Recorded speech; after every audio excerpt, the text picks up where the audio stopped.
তো আজকে আমি আবারও নিয়ে চলে এসেছি নতুন একটি রেসিপি। তো আজকের রেসিপি হলো আমার সজনে ডাঁটার চচ্চড়ি। তো এই চচ্চড়িটা একটু অন্য ধরনের, তো সেই জন্য এখানে আমি কিছুটা সজনে ডাঁটা নিয়ে নিয়েছি, আর আমার ধনেপাতা লাগবে। তো এখানে এক আঁটি মতো ধনেপাতা নিয়ে নিয়েছি। এবারে সজনে ডাঁটাগুলোকে আমি কেটে একটু আঁশগুলো, এই যে সজনে ডাঁটার গায়ে যে আঁশগুলো থাকে সেগুলো ছাড়িয়ে ছোট ছোট করে একটু সাইজ করে কেটে নেব। তো সজনে ডাঁটাগুলো প্রথমে কেটে নিচ্ছি।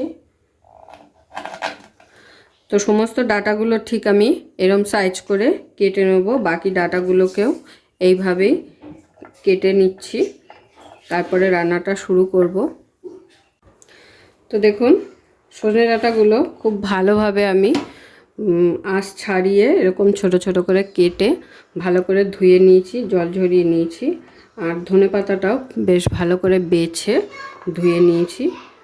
তো এবারে আমি এই ধনেপাতাটাকে একটা মিক্সিং জারের মধ্যে নিয়ে ধনেপাতার একটা পেস্ট তৈরি করে নেব। তো মিক্সিং জার নিয়ে নিয়েছি। এবারে ধনেপাতাটাকে এই মিক্সিং জারে নিয়ে একটা পেস্ট তৈরি করে ফেলবো। পেস্টটা করে ফেলেছি।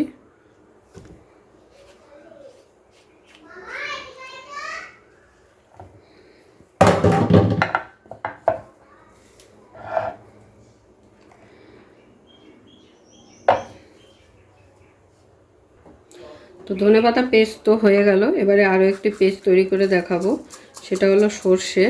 এটা আমি হাতেই বেটে নিচ্ছি সর্ষেটা। তো আপনারা চাইলে একসাথে পেস্টটা তৈরি করে নিতে পারেন। আর এর মধ্যে কাঁচা লঙ্কা প্লাস রসুন এই দুটো লাগবে। তো আপনারা চাইলে মিক্সিতে সবগুলো একবারেই পেস্ট করে নিতে পারেন।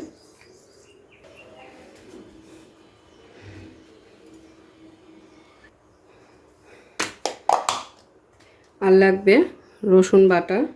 তো এগুলো যেহেতু আমার বাটাটা করা ছিল, তো সেই কারণে আমি আর বেটে নিলাম না। আর লঙ্কা বাটা, কাঁচা লঙ্কা। তো আপনারা চাইলে সমস্ত বাটাটা একসাথেই করে নিতে পারেন। সর্ষে, ধনেপাতা, রসুন আর কাঁচা লঙ্কা এই চারটে জিনিসই লাগবে। তো এবার আমি রান্নাটা শুরু করব। তো রান্নাটা শুরু করার জন্য বসিয়ে দিয়েছি একটি কড়াই। কড়াইতে দিয়ে দেবো এখন সর্ষের তেল। তো তেলটা গরম হয়ে গেছে। তেলের মধ্যে দিয়ে দিচ্ছি সামান্য পরিমাণ কালো জিরে ফোড়ন।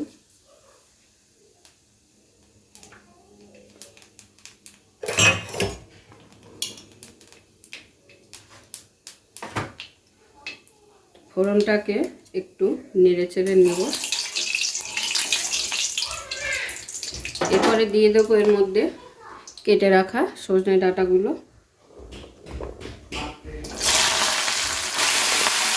লবণটা দিয়ে ভালো করে নেড়ে চেড়ে দেওয়ার পরে গ্যাসের ফ্লেমটাকে লোতে করে কিছুক্ষণের জন্য একটু চাপা দিয়ে দেবো, যাতে করে ডাঁটাগুলো একটু সেদ্ধ হয়ে যায়। তো ঢাকা দিয়ে রাখার 5 মিনিট বাদে খুলে নিচ্ছি। তো দেখুন কালারটা কিন্তু চেঞ্জ হয়ে গেছে, তো অনেকটাই সিদ্ধ হয়ে গেছে। এবার একটু ভালো করে ভেজে নেব।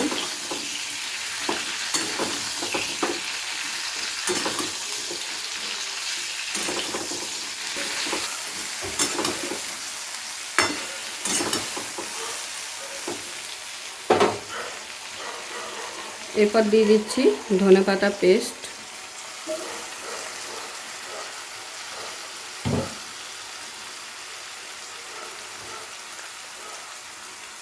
রসুন বাটা,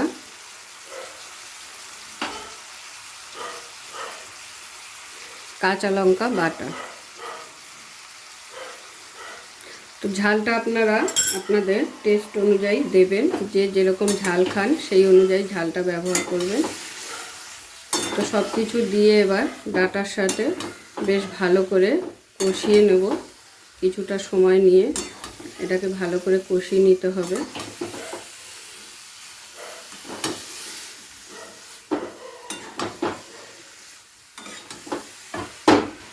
দিয়ে দিচ্ছি হলুদ গুঁড়ো। নুনটা আগেই দিয়েছি, তো প্রয়োজন হলে আবারও একটু পরে দিয়ে দেবো, তো এখন দেব না।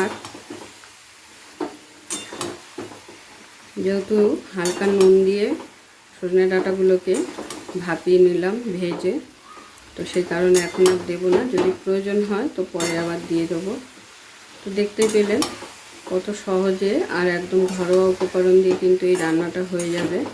তো সজনে ডাঁটা অনেকেই অনেকভাবে খেয়েছেন, যারা যারা এখনও পর্যন্ত এইভাবে খাননি তাদের কাছে রিকোয়েস্ট রইল অবশ্যই একবার বাড়িতে ট্রাই করবেন। আশা করি ভালো লাগবে, সকলে পরিবারেরও ভালো লাগবে। আর সজনে ডাঁটা খাওয়া এমনিও ভালো, শরীরের পক্ষে খুবই উপকার, আর এই গরমকালে তো খুবই উপকার। তো এইভাবে একটু নেড়ে চেড়ে একটু কিছু সময় ধরে কষিয়ে নেব। তো পুরো মশলাটা কিন্তু কষিয়ে ফেলেছি, এবারে দিয়ে দিচ্ছি সামান্য একটু জল।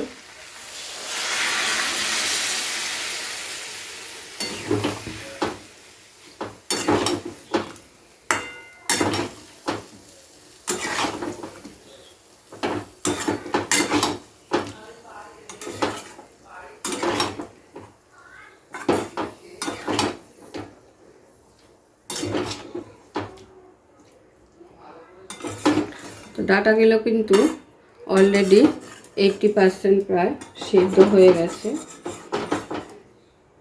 ডাঁটা দেখিয়ে দিই আপনাদের, এই দেখুন অলরেডি কিন্তু সিদ্ধটা হয়ে গেছে ভাজতে ভাজতে আর কষাতে কষাতে।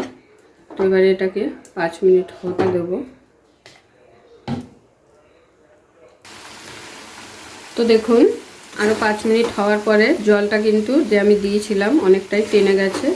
এটা কিন্তু একটু গামাখা গামাখা রাখবো, ঝোলটা একদম শুকিয়ে ফেলবো না, তাহলে আবার স্বাদ লাগবে না।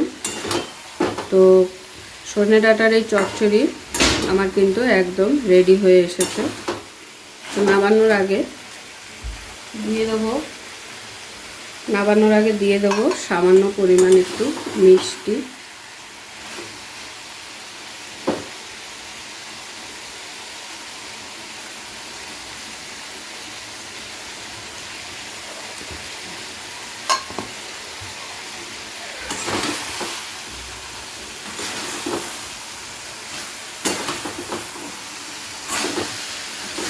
আবারও বলছি, এখনও পর্যন্ত যারা এই রেসিপিটা ট্রাই করেননি সকলের কাছে রিকোয়েস্ট রইল অবশ্যই একবার ট্রাই করবেন।